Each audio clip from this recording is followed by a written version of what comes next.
Video kana keessatti akkaataa ittiin suuraa DV'dhaaf ta'u qopheessuu dandeessan isinitti agarsiisa. Kanas bilbila keessanitti yookaan laaptooppii yookaan kompiitara keessanitti qofa fayyadamuudhaan suuraa mana keessan teessanii jechuudha.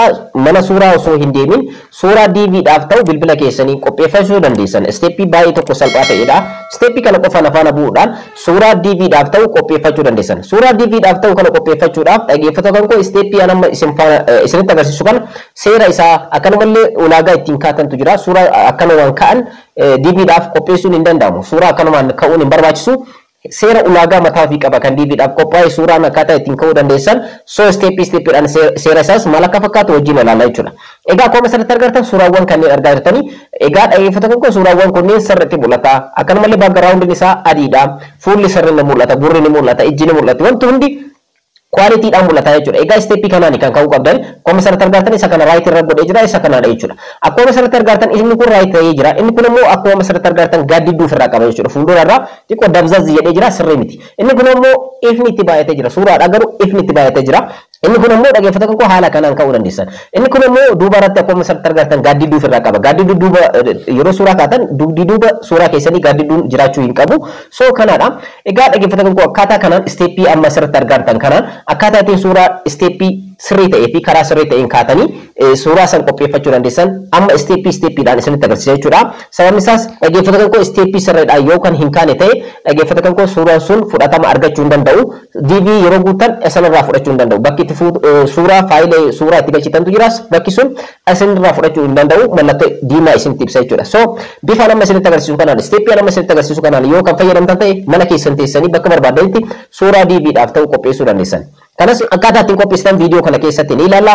Assalaamu alaykum warahmatullahi wabarakatuh. Ashaba harka fuunee akkam jirtan dhaggeeffattoonni YouTube chaanaalii Soof Maraatti. Bakkuma jirtanitti nageenyi kan koo kan jaalalaa fi kan kabajaa isin haala qabachaa. Viidiyoo har'aatiin immoo suuraa DV'dhaaf ta'u akkaataa ittiin bilbila keessaniin, laaptooppii keessaniin, kompiitara keessaniin qopheeffachuu dandeessan mana keessan teessanii isinitti agarsiisa.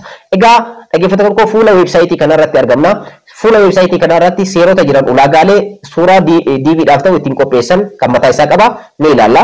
Ergasii immoo appilikeeshina tokko ni buufattanii appilikeeshina sanillee salphumatti chaanala kan koo kan telegiraamaa irraa argachuu dandeessanii faayilli isaa baay'ee tokko salphaadha. Appilikeeshina san gara bilbila keessaniitti ni buufattanii ergasii immoo appilikeeshina sanitti fayyadamuudhaan egaa steeppiin amma isinitti agarsiisu kanaan suuraa DV'dhaaf ta'u qopheeffachuu dandeessan.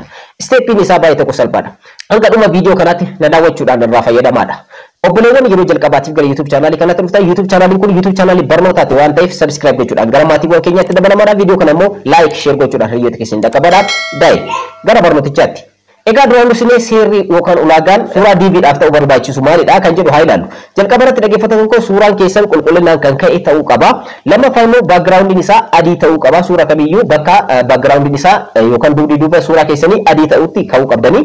Lammaffaa immoo akkuma asirratti argatan saayiziin isaa pixel saayiziin isaa jechuudha. Pixel saayiziin isaa akkaataa ittiin sirreeffatan booda irra isinitti agarsiisa. 600 baay'isuu 600 pixelii ta'uu qaba. Akkanumallee dhaggeeffattoota koo inchiin isaallee inchii 2 baay'isuu 2 ta'uu qaba yookaan immoo milimeetira 50 takka baay'isuu 50 takkaati kan ta'uu qaba. Faayil saayiziin isaa immoo kan ta'uu qabu jechuudha. Faayil saayiziin hammi inni ta'uu qabu kilobaayitii hanga kilobaayitii 240 kan agan ta'uu qaba. Egaa wantoota baay'eetu jira. Hojjechaatiin steppiidhaan akkaataa ittiin ilaaltan isinitti agarsiisa jechuudha. Egaa steppiidhaan ilaalla waan ta'eef tokko rakkoo tokko hin qabu wajjin ilaalla. Egaa asirratti ilaaluu dandeessanii akkuma asirratti argattan inchii 2 kan jedhu isa kanadha. Isa kana asirraa kaasee hanga asitti kan argamu inchii 2 asirraa kaasee hanga asitti kan argamullee inchii 2 jechuudha. Kana jechuun pixelii 600 baay'isuu 600 jechuudha wanta biraati miti. Inni biraa immoo dhaggeeffattoota koo wanti isin asirratti beekuu qabdan suuraan DV'dhaaf kaatan paartiin baay'inaan parsantiin 50 hanga 69 kan argamu eessatti jechuudha. Dhaggeeffattoota koo akkuma asirratti argattan barreeffama illee asirratti jira. So parsantii 50 hanga 69 kan ta'u fuula keessanidha jechuudha. Fuula keessan hanga mataa guddaa irratti bakka kana jechuudha. Areeda keessan kan jalaa kanarraa kaasee hanga gubbaa mataa keessan irratti suuraa keessan baay'ina suuraa keessanii irraa parsantiin 50 hanga 69 kan qabatu fuula keessanidha jechuudha. Gurri keessan, ijji keessan wanti hundi sirriitti kwaalitiidhaan mul'atu qaba jechuudha. So suuraan kana fakkaata haala kanaan kaatanii ijji ni mul'atti, gurri ni mul'ata, background isaa sirriidha. So haala kanaan fakkeenyota kanneen ilaaluu dandeessan. Egaa kanaadha kan fakkaatu jechuudha. Amma immoo akkaataa ittiin qopheeffachuu dandeessan steeppiidhaan isinitti agarsiisu. Fakkeenyaaf suuraa tokko qopheessee jira. Suuraan kun akkuma asirratti argattan suuraan kun background isaa akkuma asirratti argattan wanta biraatti argama. Suuraan kun garuu fuulli ni mul'ata, ijji ni mul'atti, akkanumallee gurri ni mul'ata, wanti hundumtuu ni mul'ata garuu eenyutti hin taane sorroofne background isaa adiidhaa miti. Egaa suuraa kana jechuudha bilbila keenyatti fayyadamnee appilikeeshina tokko fayyadamnee background isaa irraa remove goona. Suuraa kanallee saayizii isaa ni sirreessina. Egaa qulqullina kan DV'dhaaf ta'u ni goona jechuudha. Egaa amma steppiidhaan na hordofaadha. Steppiin tokkoffaadha. Steppiin tokkoffaa irratti background suuraa kana jijjiiruu qabna. Background suuraa kana jijjiiruudhaaf salphumatti dhaggeeffattan tokko gara browser tokko ni deemtan. Browser tokko keessa ni seentanii warroonni bilbilatti fayyadamtan bilbila Google Chrome keessa erga seentanii booda desktop saayitii isaa on godhachuun dagatinadha. Sababni isaas websaayitii kana irratti sirriitti background isaa sirreessuudhaaf. Ergas immoo background remover jettanii search gootan. Egaa salphaadha. Background remove jettanii search yeroo gootan salphumatti websaayitiin tokko isin dhufa websaayitii kana irratti jechuudha. Remove kan gootan kuma sarta erga argatan isa kanadha. Remove background jedhama. Linkii isaa description jiranii argattu. Akkanumallee telegram channel kan koo kan telegram irraa argattu. Linkii suuraa background suuraa tokko balleessuu danda'u jechuudha. Egaa immoo asirra ni dhuftanii egaa gara background isaa gara adiitti jijjiirra. Inni duratti argitan san jechuudha. Gara adiitti ni jijjiirtan. Fakkeenyaaf amma asirratti argatanii suuraan kun background isaa irratti wanti argamu wanta biraati. Egaa isa kana irraa jijjiirra jechuudha. Amma jalqaba irratti steppiin isin hojjechuu qabdan kanadha. Remove gootan jechuudha. Irraa balleessitan. Kana bilbila keessanillee hojjechuu dandeessan jechuudha. Steppiidhaan isinitti agarsiisa. Egaa akkuma asirratti argattan fuula kanatti isin fudhata jechuudha. Kana fakkaata background kan remove isiniif godhu jechuudha. Websaayitiin sirriidha isa kanadha. Warroonni bilbilatti fayyadamtan websaayitii kana fayyadamuudhaaf salphumatti desktop saayitii tuqaa sadii san irra kilik gochuudhaan desktop saayitii right gochuu yookaan on gochuun dagatinadha. Ergasii immoo upload photo kan jedhutu argama. Isa irra kilik gootanii suuraa duratti DV'dhaaf ta'u kan background isaa sirrii hin ta'in san garanatti galchitanii jechuudha. Garanatti galchitanii suuraa sanuu garanatti galchitan. Ergasii immoo background isaa irraa remove godhee isirraa isiniif dhiqee isiniif qopheessa jechuudha. Ergasii immoo asirratti background isaa gara adiitti akkaataa ittiin jijjiiruu dandeessan steppiidhaan isinitti agarsiisa jechuudha. Akkuma asirratti argattan remove irraa gochuutu irratti argama. Remove godhee yeroo keessatti steppii ittiin background isaa irraa gara adiitti jijjiiruu dandeessan isinitti agarsiisa jechuudha. Egaa akkuma asirratti argattan websaayitiin kun background irratti suuraa background kana irratti wanta argamu irraa dhiqee jira. Suuraa qofa hambisee jira jechuudha. Egaa asirratti edit gootan jechuudha. Settingiiwwan isin dhufan asirratti argattan kanneen keessaa background, earth, effects kan jedhuu fi create design kan jedhutu argama. Isaan kanneen keessaa background kan jettu kan mallattoo eda'uu kan qabdu ofirraa isarratti kilik gootan jechuudha. Sababni isaas background irratti gara adiitti jijjiiruu dandeenya qabnaa jechuudha. Kana gochuudhaaf halluu filachuu fi qabna. So background kan jettu kan mallattoo eda'uu kanarratti qabdu kanarratti kilik gochuudhaan egaa gara natti deemnaa jechuudha. Egaa isin dhaggeeffattoota koo akkuma asirratti argattan halluuwwan kanneenillee background irratti fayyadamuu dandeessanii suuraa kamiyyuu edit yeroo gootan jechuudha. Asirratti background dhaaf kan ta'u wantoota adda addaa nuuf kenna kanneen keessaa fayyadamuu dandeessan. Nu har'a suuraa DV'dhaaf ta'u background isaa jijjiiruu barbaadna waan ta'eef gala harrooti geeddaruu kan qabnu. So gubbaa kanarratti footoo kan jedhuu fi color kan jedhutu argama. Color kan jettu kana filattan jechuudha. Sababni isaas coloriidha kan background irratti sirreeffachuu qabnu. Coloriiwwan isin dhufa yookaan immoo bifa isin dhufu kanneen keessaa isa adii kana filattan jechuudha. Background irratti akka isiniif ta'u kan barbaadan bifa adiidha waan ta'eef bifa adii kana ni filattanii fi jechuudha. Bifa adii kana erga filattanii booda asirra dhuftanii maal gootanii dan kan jettutu argama jechuudha. Reset kan jettuu fi dan kan jettutu argama. Yoo dogongortan reset gochuudhaan of duuba deebitanii sirreeffachuu dandeessan. So ergasii immoo erga halluu adii filattanii yookaan background irratti bifa adii erga filattanii booda dan kan jettu kana irra kilik gochuudhaan salphumatti background suuraa keessanii gara halluu adiitti jijjiiruu dandeessanii jechuudha. Ergasii immoo steppii amma asirratti argatanii background isaa gara adiitti naaf jijjiiree jira. Already jijjiiradhee jira jechuudha. Ergasii immoo asirratti faayila kana download gochuudhaan gara bilbila keessaniitti yookaan immoo gara kompiitara keessanii gara laaptooppii keessaniitti buufachuu qabdan. Egaa download kan jedhu kan jalqabaa kanaa fi download HD kan jedhutu argama. Download HD kan jedhu kun kaffaltii sin gaafata waan ta'eef isatti hin fayyadamnedha. Download kan jedhu kan background isaa mallattoo magariisa ofirraa qabu kanarratti kilik gochuudhaan salphumatti faayila kana gara kompiitara keessanii yookaan laaptooppii keessanii yookaan immoo gara barbaadaniitti ni buufattanii jechuudha. Erga buufattanii booda kana fakkaata. Amma background isaa jijjiirree jirra. Remove irraa goonee jirra. Amma wanti nu uffatee immoo maalidha? Size isaa sirreessuudha. Size kana sirreessuudha. Sizein kun kan DV'dhaaf ta'u miti. Akkaataa ittiin sirreeffachuu dandeessan steppii lammaffaa keessatti isinitti agarsiisa. Lammaffaa irratti immoo background isaa sirreessinee jirra kutaa jalqabaa irratti amma immoo appilikeeshina tokko buufattan. Appilikeeshina kana salphumatti argachuudhaaf linkii isaa chaanala kan koo kan telegiraamaa irraa argattu. Chaanala kan koo kan telegiraamaa argachuudhaaf immoo @soofamara jettanii search gochuu dandeessan. Telegiraama irra seentanii yookaan immoo dhaggeeffattoota koo salphumatti linkii isaa description jalaa ni argattu jechuudha. Telegiraama irra erga seentanii booda bakka search baarii kana irratti @soofumar appeettanii sarchi gootan jechuudha. @soofumar appeettanii sarchi gootanii jechuudha. Salphumatti chaanaala kan gootan Telegiraama argachuudhaaf. Egaa amma application kana fayyadamtan jechuudha. Application kana bilbila qofatti jechuudha. Bilbilaan sirreeffatanii websaayitii illee isiniif kaa'u jechuudha. Warroonni websaayitii adda addaatti fayyadamuu barbaadan jechuudha. Warroonni laaptooppii kompiitaraa jechuudha. Kan saayizii baakgiraawundii isaa isiniif jijjiiru jechuudha. Kan DV'daaf ta'u kan suuraa.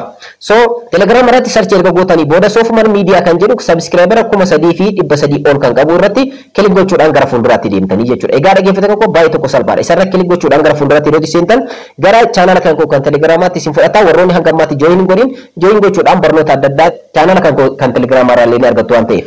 So application file xiqqoo qabdu tana ni buufattan. Passport photo maker jetti ishee kana download gochuudhaan bakka kanatti kilik gootanii download godhee hanga fixutti ergatanii ergasii ni buufattanii jechuudha. Suuraa DV'dhaaf ta'u qopheessuudhaaf kan isin gargaartudha. So ishee irratti kilik gochuudhaan gara bilbila keessanitti erga download gootee buufattee booda install gootan jechuudha. Install gochuudhaan gara bilbila keessanitti ni buufattan. Already install gootanii gara bilbila keessanitti erga buufattanii booda haala kanaan gara natti isin dhufti. Application kun passport photo editor jedhamti. Ishee kana ni buufattanii jechuudha. Ishee keessa seenuudhaan salphumatti akkaataa ittiin qopheessitan isinitti agarsiisu saayizii isaa.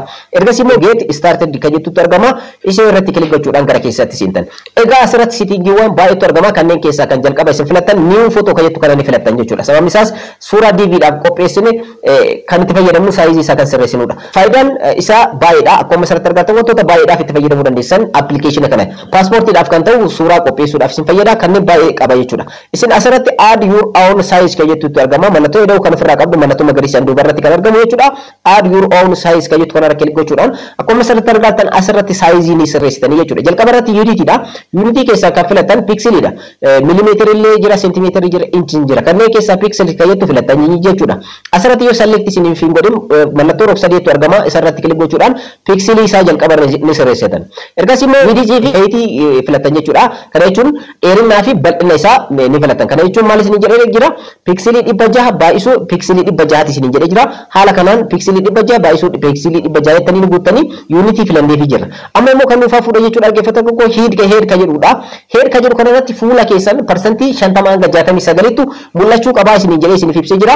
Egaa asirratti dhaggeeffattoota koo akkana qabuudha. Wanta kana sirreeffachuu dandeessan. Akka percentii 50 hanga 69 gidduutti kan argamu ni filatan jechuudha. Egaa isa tokko filadhee jira. So asirra godhee jira percentii 66 irra godhee jira. Isin kana caalallee ofitti dhiyeessuudhaaf haga percentii 69 isinii fayyama.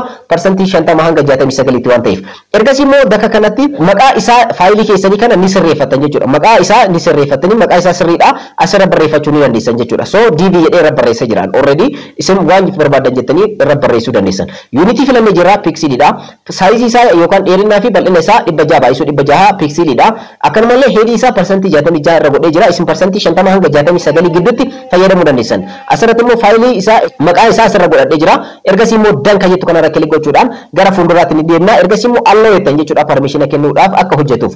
Ergasii immoo akka haala kanaan qopheessaa jirra jechuudha. Heedii isaa percentii 66 akkanumallee pixelii fi pixelii isaa 600 baay'isuu 600 ti. Amma immoo gaalarii irraa bilbilan suuraa qopheessine ni fudhanna jechuudha. Isa background irraa remove goone kan duratti san suuraa san saayizii isaa sirreessuudhaaf deemna waan ta'eef gaalarii kan jedhu kanarra kilik gochuudhaan suuraa san ni filannaa jechuudha. Suuraa kana akkuma asirratti argattan kana fakkaataa isarra kilik gochuudhaan salphumatti haala kanaan suuraa kana filannee jira. Saayiziin isaa hin sirroofne hanga ammaatti jechuudha. Amma saayizii isaa sirreessuudhaaf deemna. So start editing kan jettu kanarra kilik gochuudhaan edit gochuu isaa ni sirreessee ni jalqabnaa jechuudha. Ergasii immoo dhaggeeffattoota koo beeksisa isiniif fiduu danda'a. Beeksisa san ilaaluudhaan salphumatti itti fayyadamuu dandeessanii asirratti suuraan garana dhufee jira jechuudha haala kanaan. Egaa dagalee isaa rotate gochuudhaan miirar gochuudhaan haala kana asirratti wanta tokko sirreeffachuu dandeessan. Ergasii immoo next kan jettu kanarra kilik gochuudhaan osoo hin tuqinis bira darbuu dandeessanii. Ergasii immoo haala kanaan paartii kana jechuudha wanta kana qabuudhaan fuula keessan guutuu akka mul'isu gootan jechuudha. Fuula keessan guutuu akka mul'isu gootan. So akkuma asirratti argattan fuula kan koo guutuu ni mul'isa. Ergasii immoo crop kan jettu kanarra kilik gochuudhaan fuulduratti ni deemnaa jechuudha. Egaa amma crop gochuu irratti argamna. Egaa dhaggeeffattoota koo paartii dhumaarra geenne jirra. Egaa suuraan keessan xiqqoo isii halluu isaa brightness keessumuu fi egaa wanta tokko sirreessuu barbaadan as keessaa filachuu dandeessanii. An already gahaadha ni mul'ata sirriitti waan ta'eef wanti hundumtuu fuulli gurri wanti hunduu ni mul'ata. Brightness qofa xiqqoo isii kennaa fi brightness kan jettu kanarra kilik godhee haala kanaan xiqqoo isii hamma ta'e tokko ni kennaa fi baay'eetiin bal'isinaan baay'isinaadha baay'ee irraa hin hir'isinadha brightness isaatti qoosii kennaadha fi sirriitillee yoo itti addaatti hin fudhatu jechuudha dhaggeeffattoota koo of eeggannoodhaan hojjechuu qabdan isa sirriidha isa kanaan dura kaatan irrattillee dhiisuu dandeessan ergasii immoo next kajettu kana rakkilee gochuudhaan gara fuulduraatti ni deemtanii ergasii akkuma asirratti argartan footoo saayiziin isaa sirriidha background coloriin isaa sirriidha isiniin jedha kanatti right isiniif godha yoo rakkoo qabaate immoo asuma irratti isiniif beeksisaa uduuba deebitanii edit gochuudhaan sirreessuu dandeessan ergasii immoo save gochuu qofatu isinirraa eegama jechuudha save kajettu kana rakkilee gochuudhaan gara bilbila keessaniitti save godhatan amma sadarkaa dhumaa irratti argamna akkuma asirratti argartan faayil neemii asirratti sirreeffachuu dandeessanii waan barbaadan jettanii irra barreeffachuu dandeessan an DV jedhee irra barreeffadhee jira inni biraa immoo faayil taayipiidha taa'umsa faayilii keessanii jechuudha GPEG kan jedhu kan quality 100 ofirraa qabu kana percent jechuudha isarra filattan ergasii immoo faayil saayiziidha inni kun murteessaadha faayil saayiziin duratti isiniif ibsee jira jalqaba irratti hangam ta'uu qaba isinii jira kiloobaaytii 240 hanga sitti jechuudha an already isa kana ni sirreeffadha jechuudha asirratti ni sirreeffadha so faayil saayiz isaa 229 kiloobaaytii irra godhadhee jira isin haala kanaan hanga kiloobaaytii 240 ni sirreeffattanii ergasii immoo save kajettu kana irra kilik gochuudhaan gara bilbila keessaniitti save godhachuudhaaf deemnaa jechuudha suuraa kana so already done kajettu kana irra kilik gochuudhaan gara faayila keessaniitti already buufannee jira kana fakkaata jechuudha dhaggeeffattoota koo suuraan nu qopheeffanne kana fakkaata egaa isa kana immoo sirriidha moo sirrii miti kan jedhu gara weebsaayita sirrii tokkotti deemnee ni ilaallaa jechuudha egaa amma weebsaayitii kanarratti jechuudha weebsaayitiin sirriidha kan mootummaan Ameerikaadhaa qopheesseedha isa kanarratti suuraa DVdhaaf ta'u check itti godhatanidha jechuudha suuraan example asirratti isinitti agarsiisa isin isa qopheessine kana check gochuudhaaf deemna fuula weebsaayitii kanarratti linkii weebsaayitii kana kan sirriidha jechuudha description jalanii argattu salphumatti achirra isiniif kaa'u waan ta'eef ergas immoo akkuma asirratti argatan choose photo kan jedhu kanarra kilik gochuudhaan asirratti jechuudha suuraa duratti qopheessine sun sirriidha moo sirrii miti kan DVdhaaf ta'u moo hin ta'u kan jedhu faayila keenya keessatti ni fudhata gara gaalaarii jechuudha gaalaarii keessaa suuraan isaanii filannaa ergas immoo gara weebsaayitii kanaatti ni ergina jechuudha sirrii ta'uu fi sirrii ta'uu dhabuusaa check nu godha akkuma asirratti argatan mallattoon magariisa right irra naaf godhee jira kana jechuun akkuma asirratti argatan pikseliin isaa yookaan immoo saayiziin suuraa kan kooti pikselii 600 baay'isuu 600 sirriidha jechuudha right irratti naaf godhee jira asirratti garuu x yookaan isiniif godhu ta'e jechuudha weebsaayitiin kun check yeroo gootan egaa irra deebitanii edit gootanii sirreeffachuu qabdan seera duratti isinitti agarsiisanii egaa weebsaayitii kanarratti illee check godhachuu dandeessan egaa dhaggeeffattoota koo suuraa keessan akkaataa ittiin kaatan bilbila keessaniin dhaabannaan sirriitti suuraa bakka barbaadanitti ka'uu dandeessan backgroundii adii yoo qabaatan background irraa remove gochuun isin hin barbaachisu bakka backgroundii keessa wanti adiin argamutti yoo kaatan jechuudha egaa suuraa yeroo kaatan background isaa adii bakka argamutti kaa'aadha kanaafiyyuu yoo ka'uu dhabdan immoo bakka kamittuu kaa'uu dandeessanii bakka magariisa mana keessan keessa alatti karaa irratti bakka feetanitti kaa'ati suuraa san garuu kwaalitiidhaan fuulli keessan gurri keessan gotti hundi akka mul'atutti kaa'aadha ergasii immoo dhaggeeffatan koo background keessan irraa remove gochuu dandeessan step irraa remove gochuu dandeessan isinitti agarsiisaa jira dhumarratti immoo akkaataa ittiin saayizii isaa qopheeffachuu dandeessan isinitti agarsiisaa jira egaa DVdhaaf kan ta'u suuraa bifa kanaan qopheeffachuu dandeessan yeroo itti aanutti immoo dhaggeeffatan koo DVdhaan kan wal qabate sadarkaan barnootaa DV warroonni guutuu qabdan dokumentii akkamii of harkaa qabaachuu qabdan sadarkaan barnoota keessanii maal ta'uu qaba kan jedhu viidiyoo gabaabaadhaan isiniif hojjedha viidiyoo san irratti immoo waa'ee barnootaatiin irratti mari'anna sababni isaas DV namni kamiyyuu hin guutu sadarkaa barnootaa gaafata dokumentii gaafata yoo DVn akka carraan DV kun yoo isin dhaqqabe dokumentii san qabaachuu qabdanii so waa'ee kanaa irratti immoo viidiyoon tokko ni qophaa'a isarratti illee bal'inaan ni haasofna egaa viidiyoon kan koo kanarraa kana fakkaata akka irraa fayyadamtan abdiin qaba warroonni YouTube channel kanaaf haaraa taatan subscribe godhaa viidiyoo kana immoo like share gochuudhaan viidiyoo keessan dhaqqabaadha yeroo biraa viidiyoo biraatti walitti deebina. Ora bulaa.